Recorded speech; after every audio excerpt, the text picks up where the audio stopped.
NEET paper leak पर क्या बोले विकास दिव्यकीर्ति। मेरा अपना ख्याल है कि एनटीए हो या यूपीएससी हो, एक ऐसी बॉडी हो जो एपेक्स बॉडी हो एग्जाम्स के मामले में, उसके अंडर बाकी सब बॉडीज हो। नीट पेपर लीक के लिए किसे मानते हैं जिम्मेदार? हर राज्य के एग्जाम पेपर लीक हुए हैं, कोई भी नहीं बचा हुआ है। इसलिए इसको मैं भूल के भी बीजेपी वर्सेस कांग्रेस मानने को तैयार नहीं हूं। पेपर लीक रोकने के लिए कैसा प्रभावी हल सुझाया? मुझे लगता है कि थोड़ा सा सिस्टम की लापरवाही का मामला ज्यादा है जी, क्योंकि जो देश 97 करोड़ वोटर्स का इलेक्शन करवा सकता है शांति से, वो 23 लाख एग्जामिनर्स का एग्जाम न करवा पाए, तो मानने वाली बात नहीं है।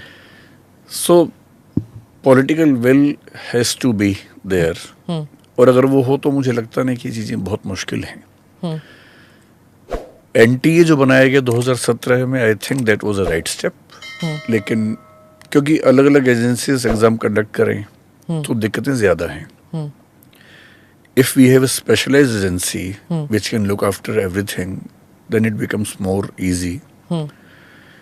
लेकिन एनटीए को या तो उतना सपोर्ट मिला नहीं है, या एनटीए के अंदर करप्शन होता है। मैं जानता नहीं एनटीए के अंदर क्या सिचुएशन है, बट मेरा ख्याल है कि एनटीए का स्ट्रक्चर अगर ऐसा हो जिसमें कुछ सिविल सर्वेंट्स डेप्यूटेशन पे हों, जिनमें से कुछ पुलिस के लोग भी हों, कुछ आईबी के लोग भी हों, बेशक एक या दो ही हों, और वो भारत में होने वाले किसी भी एग्जाम को, जो एनटीए को दिए गए हैं अभी काफ़ी सारे एग्जाम्स हैं, उन सब एग्जाम्स की तैयारी उसी सीरियसनेस से करें जैसे इलेक्शंस की होती हैं, तो विश्वास टूटेगा नहीं किसी का। और ये बात सही है कि इतनी सारी फैमिलीज का भविष्य और विश्वास दांव पे है, तो हमें केयरफुल होना चाहिए। I think this is more about carelessness on the part of the government और the NTA, and less about infrastructural hurdles. NTA की ओर से एग्जाम कंडक्ट करवाने में किस तरह के सुझाव किए जाने चाहिए, इस पर भी विकास दिव्यकीर्ति ने कुछ सुझाव दिए। Suppose you were heading NTA, तो आप क्या करेक्शंस कहते, जैसे 5 पॉइंट्स दे दीजिए that I would do this this this whatever, अगर 5 या 3 या जो भी आप समझे। देखिए, अभी जो एग्जाम हुआ एनटीए का, उसमें 3 इश्यूज सामने आए हैं, कम से कम 3 इश्यूज।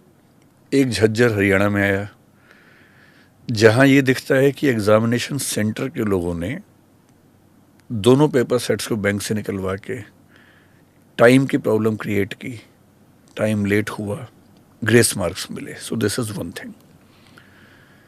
दूसरा गोधरा में दिखा, जहां बच्चों ने पेपर लीक नहीं हुआ, पेपर बच्चों को सही मिला, उनको बताया गया कि आप कैमरे के सामने एक्टिंग करते रहो, क्या पेपर दे रहे हो, क्योंकि सीसीटीवी भी इस बार इंस्टॉल हुए थे।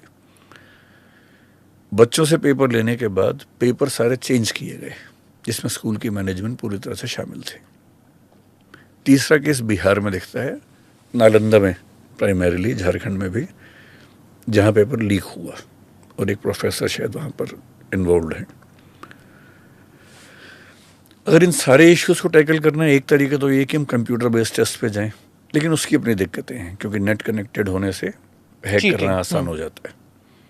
तो मैं फिलहाल पेपर पेन एग्जाम के फेवर में हूं, जब तक हम इंटरनेट पर वैसा मैनेज ना कर लें, क्योंकि एक रशियन एंटिटी भी शामिल हुई जिसने हैक किया बहुत सारी चीज़ों को, ये भी सुनने में आ रहा है। तो हैकिंग बड़ा रिस्क है फिलहाल, तो हम पेपर पेन पे अगर बात करें, अगर मैं होता एनटीए में, और अगर सरकार मुझे पूरी अथॉरिटी देती, पावर्स देती, क्योंकि ये भी है ना कि एनटीए का चीफ कर सकता भी है या नहीं, मुझे नहीं पता अभी फिलहाल। अभी हर क्वेश्चन पेपर के 2 सेट्स होते हैं। 2 सेट का मतलब है कि एक पेपर है वो, नहीं तो फिर बैकअप में पेपर होता है। मैं शायद बैकअप में 1 से ज़्यादा पेपर रखता, 3-4 सेट हम कम से कम कर सकते हैं। दूसरा, डिस्ट्रिक्ट एडमिनिस्ट्रेशन को मैं हर जगह सरकार से कह के इन्वॉल्व करता कि जो लोकल एसडीएम हैं और एक सेंस में डीएम भी हैं, वो जिम्मेदारी लें कि उनके यहाँ एग्ज़ाम ठीक से कंडक्ट होगा। प्राइवेट स्कूल्स, प्राइवेट कॉलेजेस को एग्जामिनेशन सेंटर में कभी ना बनने देता, क्योंकि मोस्ट ऑफ द इश्यूज वहीं से आए हैं। जी, ये बहुत इंटरेस्टिंग है। और यूपी की सरकार ने अभी योगी जी की सरकार ने एक स्टेप लिया भी है, 4 स्टेप्स लिए। उनमें से एक स्टेप ये भी है कि अब कोई भी एग्ज़ाम किसी प्राइवेट स्कूल में नहीं होगा, केवल सरकारी स्कूल में हो, सरकारी कॉलेज में हो। और मान लीजिए कि बच्चे ज़्यादा हैं एग्ज़ाम देने वाले, तो जो उत्तर प्रदेश सरकार ने अभी अनाउंस किया है कि हम 2 शिफ्ट में लेंगे एग्ज़ाम। इतने सेंटर्स हैं, 2 शिफ्ट में करने से हो उन्होंने कहा कि जहाँ 4 लाख तक बच्चे हैं तो 1 शिफ्ट में होगा, 4 लाख से ज़्यादा हैं तो 2 शिफ्ट में होगा, 3 में भी हो सकता है। पर उससे करप्शन कैसे रुक जाएगा? अगर केवल सरकारी स्कूल्स में है, सरकार के कंट्रोल में है, तो कम से कम देखिए लेवल्स क्या हैं। पहला, पेपर बनाने वाला ही क्वेश्चंस लीक कर दे। हाँ। दूसरा, पेपर बन के गया, छपने के दौरान प्रिंटिंग प्रेस से क्वेश्चंस लीक हो। तीसरा, पेपर छपने के बाद बैंक के लॉकर में गए, उस बीच में लीक हो। चौथा, बैंक से लीक हो, बैंक से एग्जामिनेशन सेंटर के रास्ते में लीक हो, एग्जाम सेंटर पर जो आधा घंटा है 1 घंटा है उसमें लीक हो। ये 5-6 लेवल्स हैं। अगर आप इन सब के लिए सॉल्यूशंस निकालें तो बहुत मुश्किल काम नहीं है, निकल सकते हैं। जैसे अगर हम विस्तार में बात करना चाहें, जी, मान बिल्कुल, लीजिए हाँ। लेट अस अज्यूम कि बायोलॉजी का पेपर है और उसमें 100 क्वेश्चंस आने हैं, 10 चैप्टर्स हैं। हम 10 पेपर सेटर से ये कहें कि आपको इस यूनिट से 10 क्वेश्चंस बनाने हैं। हम हर यूनिट के क्वेश्चंस तय कर दें कि 10-10 क्वेश्चन हर यूनिट से आएंगे। हम हर यूनिट पे 10 के बदले 100 क्वेश्चंस बनवाएं। डिफिकल्टी लेवल तय हो, जो 4 या 5 लेवल्स हो सकते हैं, very difficult, difficult, average, easy, very easy. फिर हमारे अपने सिस्टम में जैसे एनटीए में बायोलॉजी का डिपार्टमेंट एक हो, उन सारे क्वेश्चंस को मिक्स करके उससे 10 सेट बनाने हैं, ये काम वो करें। Even the examiner should not know, even the paper setter should not know which questions will be there in the question paper. Okay. 10 set बन गए। उन 10 में से हमने 5 सेट प्रिंट करवाए, ये नेक्स्ट लेवल पर डिसाइड होना चाहिए। ठीक। अब 5 सेट जो प्रिंट हुए, 5 हर सेंटर पे जाएंगे, अलग अलग बैंकों में जाएंगे। अभी भी ऐसा होता है, एसबीआई और कैनरा में जाता है। तो हर जिले में 5 अलग अलग बैंक में अलग अलग सेट के पेपर्स होने चाहिए। ये जो भेजने का प्रोसेस है, इसमें क्यों नहीं हम सेंट्रल एजेंसीज को इन्वॉल्व कर सकते? अभी कैसे होते हैं? अभी थोड़ा सा रैंडम है, जहाँ तक मैं जानता हूँ। अच्छा। I am not very sure about it. हाँ। सीआईएसएफ जैसी एजेंसी को ये काम क्यों नहीं दे सकते हम? हाँ। देना चाहिए। Shouldn't be difficult। हाँ। अगर जब एसबीआई इन्वॉल्व हो सकता है, इलेक्टोरल रोल्स जा सकते थे पहले, तो ये भी जा सकते हैं। जब बैंक इन्वॉल्व है तो ये भी हो सकते हैं। अभी क्या है कि प्राइवेट सेंटर जानबूझ के शहर से बहुत दूर बनाए जाते हैं ताकि चीटिंग हो सके। आप प्राइवेट सेंटर्स खत्म कर दीजिए। मान लीजिए 23 लाख बच्चे हैं, देश भर में हैं। केवल उत्तर प्रदेश में अगर देखें तो वो एकदम कंफर्टेबल है कि 8 लाख बच्चों का एग्जाम हम दिन में 2 बार में करवा सकते हैं। हम ऐसा क्यों नहीं कर सकते कि एक संडे के दिन 3 शिफ्ट में देश भर में एग्जाम चल रहा है, 3 पेपर्स हैं, और उन 3 पेपर्स में स्किलिंग हम कर सकते हैं आराम से। एक पक्ष इसमें यह भी है कि ऐसा एक्ट होना चाहिए कि हम पनिशमेंट दे सकें, क्योंकि जो लोग इसमें एक्यूज हैं वो कई साल से ये काम कर रहे हैं। जैसे नालंदा में जो घटना घटी, कोई मिस्टर मुखिया है, वो 2017 में भी इन्वॉल्व थे एक पेपर लीक में। ऐसे कई इंसिडेंट्स हैं। तो जो लोग ये काम कर रहे हैं वो कई साल से कर रहे हैं, और ये एक्सपर्ट हैं। लोगों को पता था, इसीलिए हाँ। उन्हीं कोचिंग सेंटर्स में जाते हैं। हाँ। उन्हीं स्कूल्स में, जैसे गोदरा वाला जो जी। किस्सा आपने बताया, वो सारे बच्चे वहां पर दे वांट एडमिशन, उसी स्कूल में चाहिए। एडमिशन उसी में- नहीं, इतना ही नहीं, दूसरे स्टेट्स के बच्चे वहाँ पर स्टेट्स आए के हैं। बच्चे, हाँ। Yes. क्यों ऐसे हो रहा है? तो जब पता था, the corruption went on for so long silently, तो कितने सारे कल्पेबल लोग हैं इसमें। Yes. हाँ। सो इट्स वेरी डिसहार्टनिंग कि अब निकला है, पर ये काफी साल से चल रहा था। इस पैमाने पे शायद ना रहा हो, लेकिन चल तो रही है। अगर आप लिस्ट देखें पिछले 10 साल में, हाँ। हर स्टेट में ऐसा हुआ है। इवन तमिलनाडु में हुआ है, महाराष्ट्र में हुआ है, तमिलनाडु में, मध्य प्रदेश में हाँ। हुआ है, उत्तर प्रदेश में कितनी बार हुआ है। कांस्टेबल का एग्जाम उत्तर प्रदेश में हुआ, उत्तर प्रदेश पीसीएस का हुआ, राजस्थान में रीट का एग्जाम हुआ, कांस्टेबल का एग्जाम हुआ। कितने एग्जाम्स लिए। अच्छा, इंटरनेशनली कैसे होता है? जैसे एसएटी के एग्जाम्स लेते हैं लोग, तो वहाँ पे तो इट्स डन।